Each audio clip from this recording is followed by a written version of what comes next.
Hai buat kalian yang sedang siap-siap kuliah. Dalam video kali ini kami akan membahas beberapa jurusan, suka dukanya selama kuliah, dan profesi apa yang kira-kira nanti bisa digeluti. Semoga menjadi inspirasi.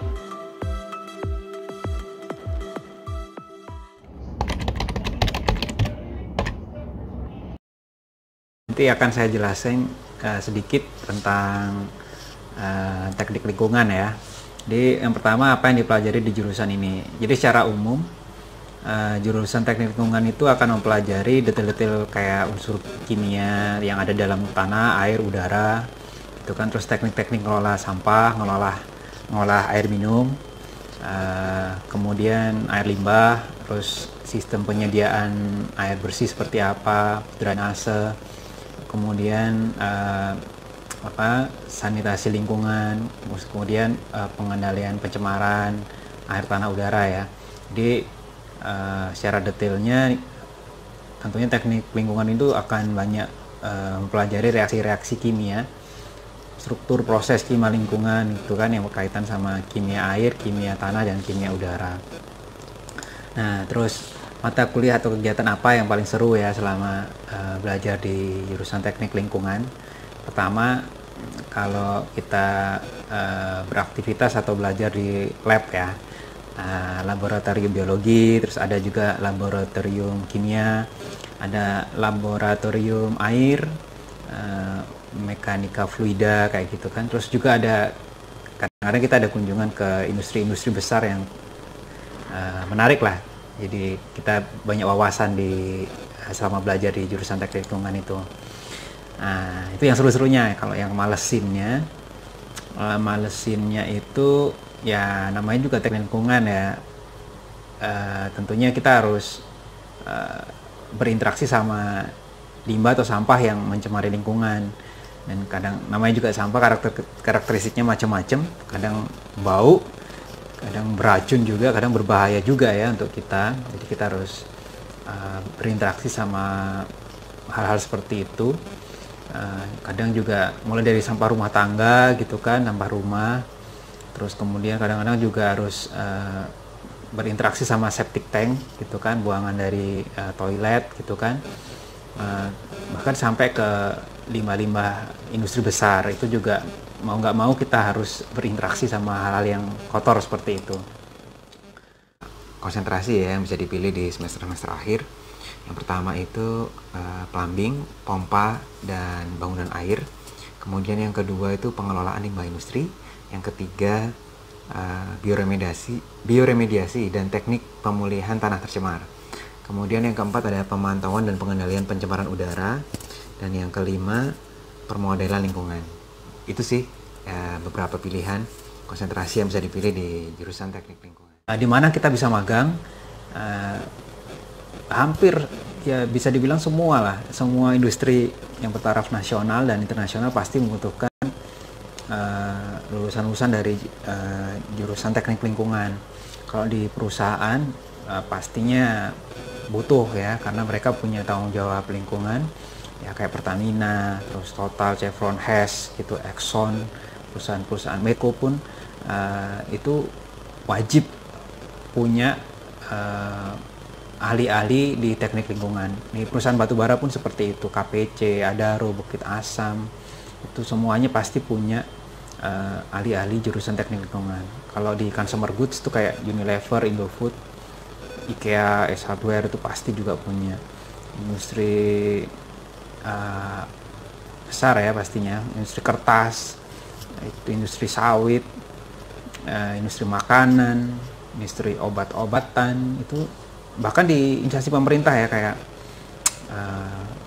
PU, kemudian PDAM, dinas kebersihan gitu kan, itu semua pasti membutuhkan lulusan-lulusan dari jurusan teknik lingkungan. Nah,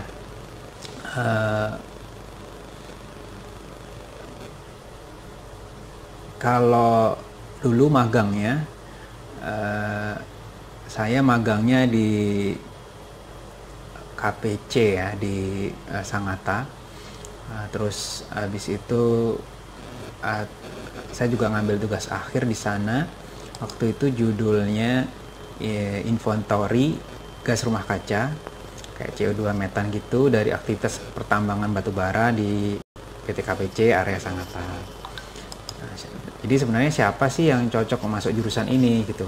Ya tentunya untuk yang cocok masuk jurusan ini ya pelajar-pelajar yang punya motivasi atau kesadaran tinggi untuk memperbaiki kualitas lingkungan ya. Jadi zaman sekarang kan kualitas lingkungan air, tanah, udara itu udah tercemar atau rusak. Nah, bagi yang punya kesadaran dan motivasi tinggi ini cocok nih. Nah, terus kemudian potensi apa yang dibutuhkan? Nah, kalau mau masuk ke jurusan teknik lingkungan, tentunya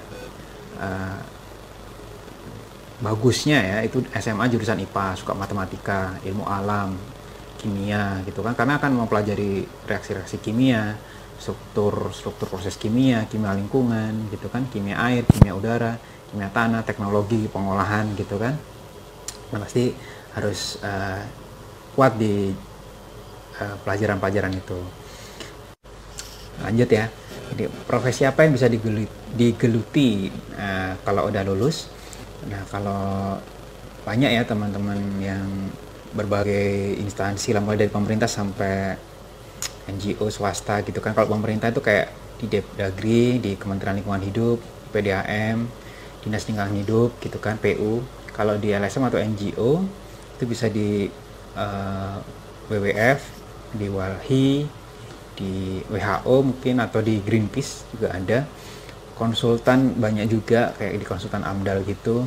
Terus kemudian kalau di industri tentunya semua bidang industri yang tadi disebutin ya, di bidang HSE-nya juga ada yang bikin usaha sendiri atau wira swasta.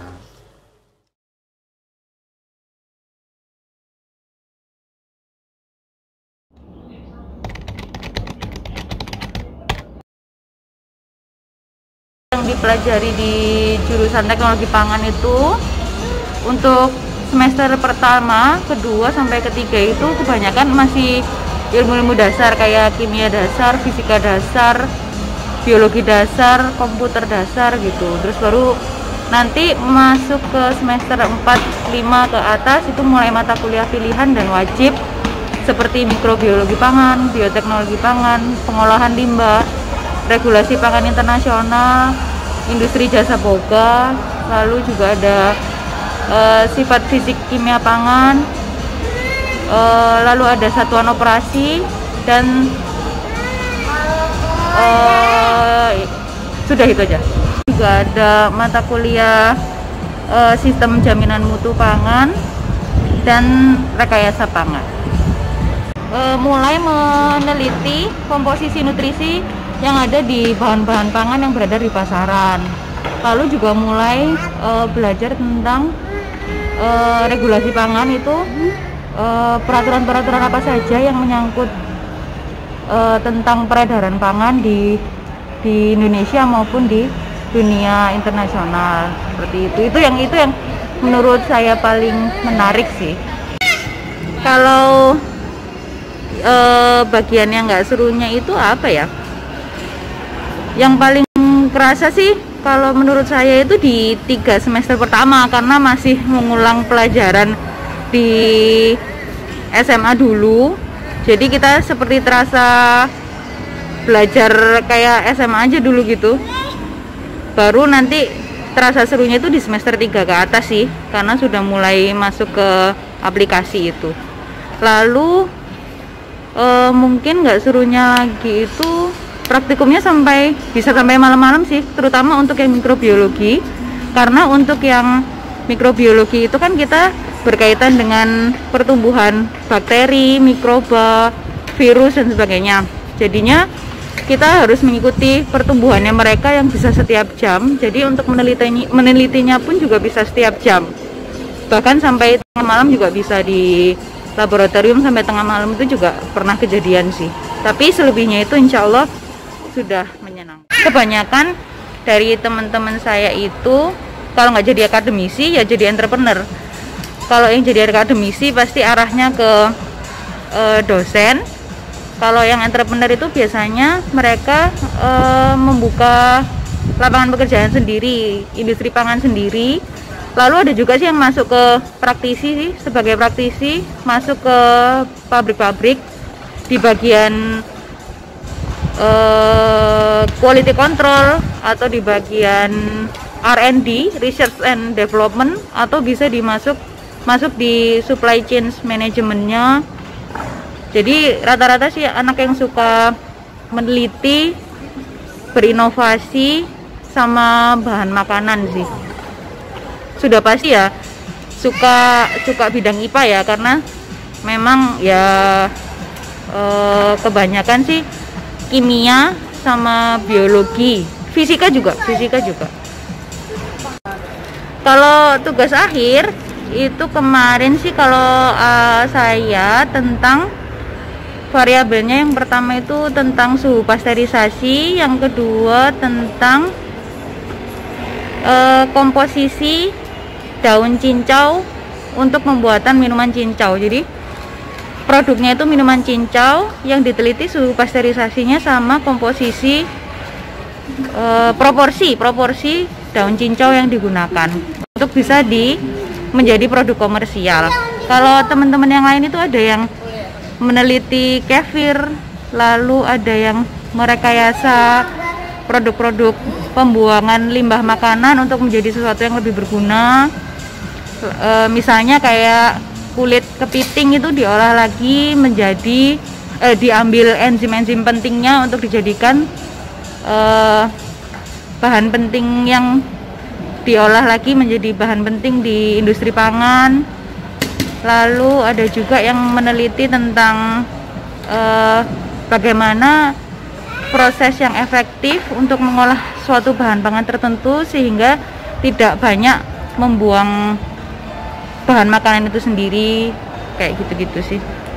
Kalau tempat untuk PKL-nya atau magangnya sudah pasti sih di industri pangan ya, bisa di pabrik-pabrik bahan pangan kayak pabrik susu, pabrik yogurt, pabrik nugget, pabrik pengolahan daging, lalu juga ke pabrik makanan bayi, pabrik minuman berkarbonasi.